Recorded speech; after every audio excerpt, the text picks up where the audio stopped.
यत्रिमन्त्रेण पात्रान् सम्प्रोक्ष धेनुमदराम् अमृते कृत्य ग्रासमदरां प्रादर्शयेत् वृतान्तवरदेन वरगच्छामि।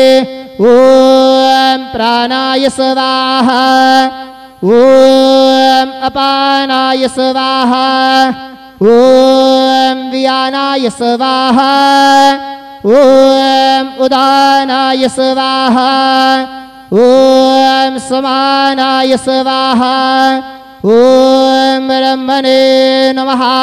मद्यपानीयं समर्पयामि पुनर्नैवेद्यं निवेदयामि। ॐ प्राणाय स्वाहा ॐ अपानाय स्वाहा ॐ व्यानाय स्वाहा ॐ उदानाय स्वाहा ॐ समानाय स्वाहा ॐ ब्रह्मणे नमः। नैवेद्यं निवेदयामि हस्तप्रक्षालनं समर्पयामि मुखप्रक्षालनं समर्पयामि। सद्गुरु साईनाथ देवताभ्यो नमः। प्रार्थना पूर्वक नमस्कारं करोमि।